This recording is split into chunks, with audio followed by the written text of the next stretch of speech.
అయితే మనం ముందు ఒకసారి అద్వైతం అంటే ఏమిటనేది ఒకసారి చెప్పుకోవాలి. ఎందుకంటే అది అక్కడ స్పష్టత లేకపోతే మనకి మిగతావి అర్థం కావు.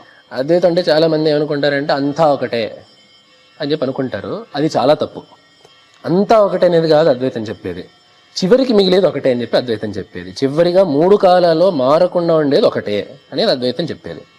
మిగతావన్నీ కూడా మిథ్య అని. ఈ మిథ్య అనే పదం కూడా ఎవరికి సరిగ్గా అర్థం కాదు. మిథ్య అంటే ఏదో కల్లిబొల్లి కనికట్టు అని చెప్పి అనుకుంటారు. మిథ్య అంటే శాస్త్రంలో చెప్పిన నిర్వచనం ఏమిటంటే తెలుసుకున్నాక పోయేది, దాని యథార్థ స్వరూపం తెలుసుకున్నాక ఏదైతే పోతుందో అది మిథ్య. ఇది ఒక నిర్వచనం. ఇంకో నిర్వచనం మనకు తేలిగ్గా అర్థమయ్యేది ఏమిటంటే నిత్యం కాకపోయినా మనకు కనపడేది అని చెప్పి అర్థం.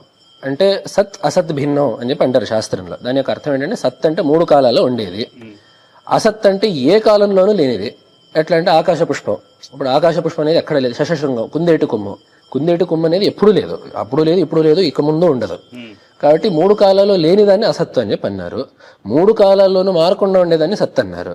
మిథ్య అంటే ఏంటంటే ఈ రెండింటికంటే వేరేగా ఉండేది. అంటే నిత్యంగా ఉంటుందంటే ఉండదు, అసలు ఉండకుండా ఉండేది అట్లా కాదు. కొంతకాలం మాత్రమే అది కనపడుతుంది, ఉంటుంది, దాని తర్వాత నశిస్తుంది. ఇది మిథ్య అంటే. కాబట్టి జగన్ మిథ్య అని చెప్పంటే ప్రపంచం మొత్తం మన ఇట్లా తడిమి చూస్తే ఉండకుండా పోతుంది అని చెప్పి కాదు అర్థం. జగత్ ఏమిటంటే జగత్ అనేది ఉంటుంది, ఎల్లకాలానికి ఉండదు అనేది మిథ్య అని చెప్పి అర్థం. కాబట్టి నిత్యమైనది పరమాత్మ ఒక్కడే, ఇంకా మిగతాది ఏదైనా సరే అనిత్యమే అని చెప్పి సిద్ధాంతమే అద్వైతం. ఇతర సిద్ధాంతాల మీద దీనికి తేడా అంటే అక్కడ జీవుడు జగత్తు కూడా నిత్యంగా ఉంటాయి ఇతర సిద్ధాంతాల ప్రకారం. ఇక్కడ అద్వైతంలో అట్లా కాదు. జగత్తు పూర్తిగా అనిత్యమే, ఖాయంగా అనిత్యమే. నిత్యమైన స్థానం భగవంతుడికి మాత్రమే ఉంది అనే సిద్ధాంతం